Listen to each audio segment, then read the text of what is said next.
What's in the box? Whatever it is, it must be pretty important, because I've traveled with it, moved it from apartment to apartment to apartment.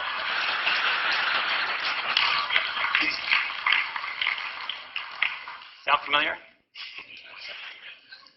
Did you know that we Americans have about 3 times the amount of space we did 50 years ago? 3 times.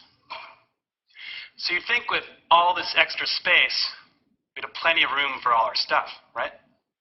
Nope. There's a new industry in town, a $22 billion, 2.2 billion square foot industry, that of personal storage. So we've got triple the space, but we become such good shoppers that we need even more space. So where does this lead? Lots of credit card debt, huge environmental footprints, and perhaps not coincidentally, our happiness levels flatline over the same 50 years.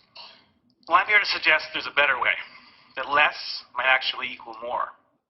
I bet most of us have experienced at some point the joys of less. College, your dorm, traveling in a hotel room, camping, you got basically nothing, maybe a boat. Whatever it was for you, I bet that among other things, this gave you a little more freedom, a little more time. So I want to suggest that less stuff and less space are going to equal smaller footprint.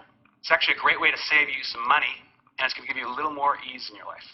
So I started a project called Life Edited at lifeedited.org to further this conversation and to find some great solutions in this area. First up, crowdsourcing my 420 square foot apartment in Manhattan with partners Mutopo and Javoto.com. I wanted it all. Home office, sit-down dinner for 10, room for guests, and all my kite surfing gear. With over 300 entries from around the world, I got it, my own little jewel box. By buying a space that was 420 square feet instead of 600, immediately I'm saving 200 grand.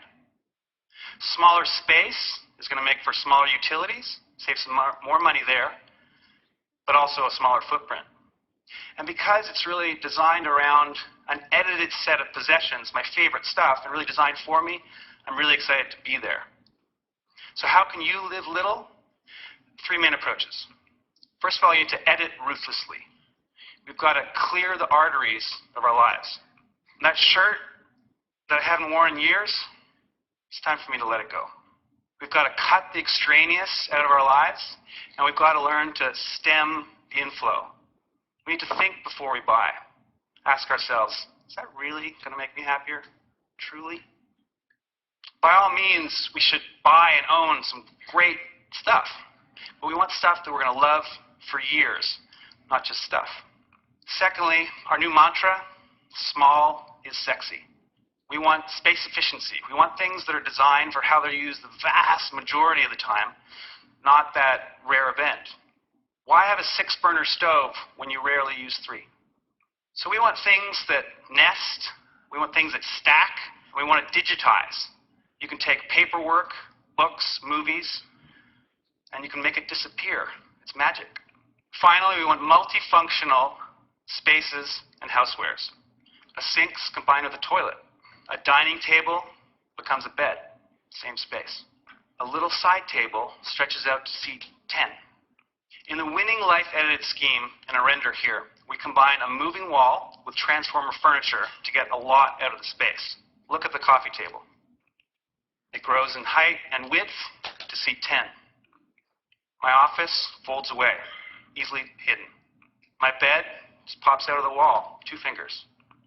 Guests, move the moving wall, have some fold-down guest beds. And of course, my own movie theater. So I'm not saying that we all need to live in 420 square feet, but consider the benefits of an edited life. Go from 3,000 to 2,000, from 1,500 to 1,000. Most of us, maybe all of us, are here pretty happily for a bunch of days with couple bags, maybe small space, hotel room. So when you go home and you walk through your front door, take a second and ask yourselves, could I do with a little life editing?